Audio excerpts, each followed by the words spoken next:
1857 की क्रांति, ये नाम सुनते ही हमारे जहन में मेरठ, दिल्ली, झांसी ये सब नाम आते हैं, है ना? लेकिन क्या हमें मालूम है कि इस क्रांति का एक बहुत ही अहम अध्याय झारखंड की धरती पर भी लिखा गया था? एक ऐसा अध्याय जो अक्सर इतिहास की मोटी-मोटी किताबों में कहीं दब सा जाता है। तो चलिए आज हम इसी कहानी को परत दर परत खोलेंगे और समझेंगे झारखंड की उस महाक्रांति को जिसने यहाँ के इतिहास को हमेशा के लिए बदल कर रख दिया। जरा इस नक्शे पर नजर डालिए। ये जो जलती हुई मशालें दिख रही हैं, देवघर, हजारीबाग, रांची, पलामू, सिंहभूम, ये सिर्फ कुछ जगह नहीं हैं। ये वो केंद्र थे जहां 1857 की क्रांति की आग धधक रही थी। और हाँ, ये कोई दिल्ली या मेरठ से आई हुई बगावत की गूंज भर नहीं थी। नहीं, बिल्कुल नहीं। ये आग इसी जमीन से, यहीं के लोगों के अपने खास कारणों से भड़की थी और पूरे इलाके में फैल गई थी। तो सवाल उठता है कि आखिर ये आग भड़की क्यों? मतलब वो कौन सा बारूद था जो सालों से इकट्ठा हो रहा था? चलिए सबसे पहले इस विद्रोह की जड़ों को समझते हैं। अगर हम गौर से देखें तो इस विद्रोह की जड़ें हमें 4 मुख्य वजहों में मिलती हैं।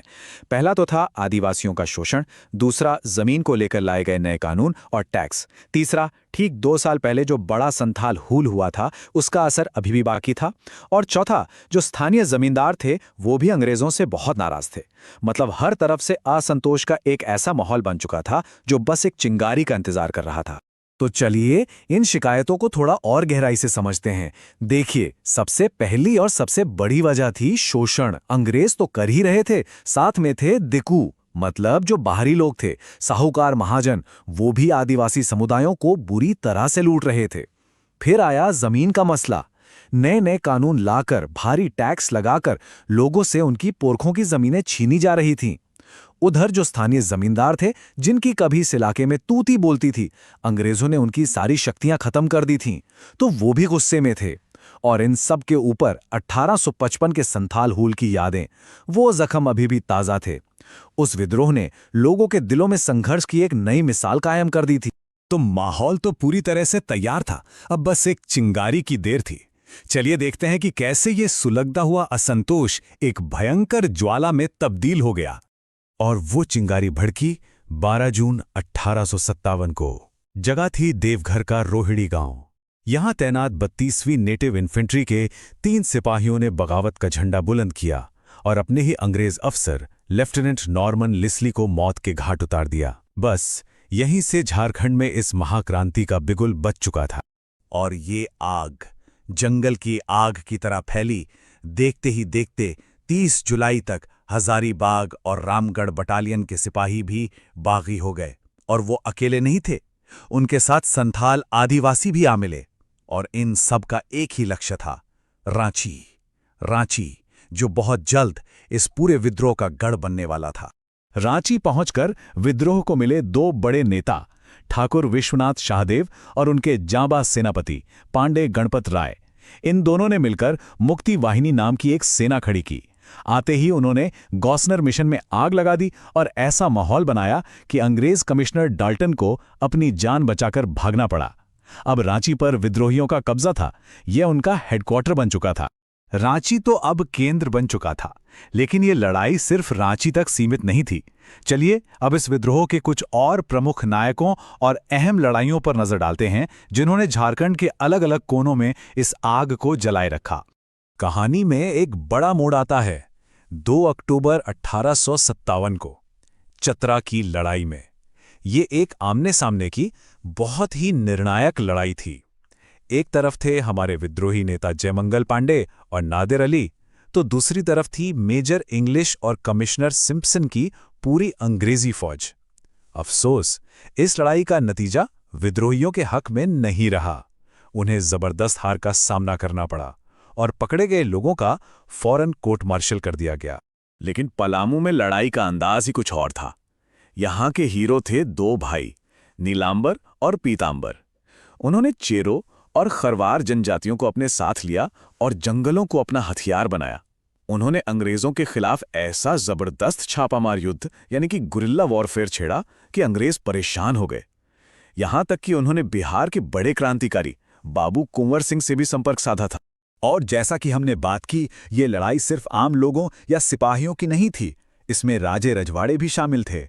सिंहभूम में पोड़ाहाट के राजा अर्जुन सिंह ने हो जनजाति के लोगों के साथ मिलकर अंग्रेजों के खिलाफ मोर्चा खोल दिया। जब उन्हें सरेंडर करने को कहा गया तो उन्होंने साफ इनकार कर दिया।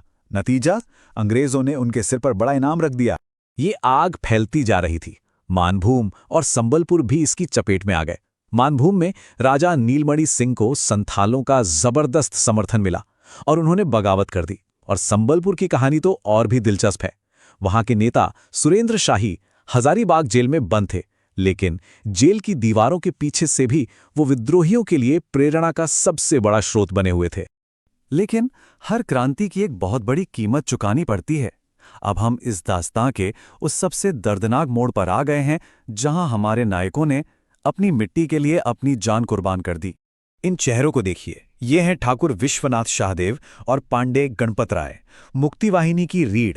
इन दोनों को पकड़ लिया गया और अप्रैल 1858 में रांची जिला स्कूल के पास ही एक कदम के पेड़ पर सरेआम फांसी पर लटका दिया गया। और यह बलिदान की गाथा यही नहीं रुकी। चुटुपालू घाटी में टिकैत उमराव सिंह और शेख भिखारी को एक बरगद के पेड़ पर फांसी दे दी गई। वहीं चतरा में लड़ाई के बाद पकड़े गए जयमंगल पांडे और नादिर अली को भी एक आम के पेड़ से लटकाकर शहीद कर दिया गया।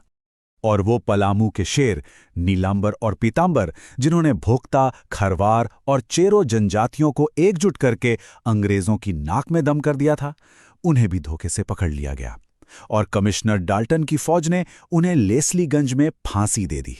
तो हाँ, ये सच है कि इस विद्रोह को बहुत बेरहमी से कुचल दिया गया। लेकिन क्या कहानी यहीं खत्म हो जाती है?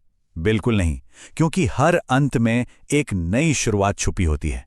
चलिए अब समझते हैं कि इस क्रांति ने पीछे क्या छोड़ा, इसकी विरासत क्या थी। अंग्रेजों ने इस विद्रोह को दबाने में अपनी पूरी ताकत झोंक दी थी। Dalton, Simpson, McDonald, Oakes, English, ये वो अंग्रेज अफसर थे जिन्हें अलग अलग इलाकों की जिम्मेदारी सौंपी गई थी, और इन सब ने मिलकर बड़ी ही क्रूरता के साथ इस आंदोलन को खत्म कर दिया। लेकिन इस पूरी कहानी का सबसे शक्तिशाली हिस्सा अब आता है। यह सिर्फ एक सैनिक विद्रोह नहीं था, जैसा कि कई लोग मानते हैं। नहीं, ये अपनी जमीन, अपनी पहचान, अपनी अस्मिता के लिए लड़ी गई पहली बड़ी लड़ाई थी। जैसा कि यहां कहा गया है, झारखंड के इन वीरों की शहादत ने भविष्य के झारखंड राज्य के निर्माण की नींव रखी। मतलब ये एक ऐसी हार थी जिसमें आने वाली जीत के बीज छुपे हुए थे।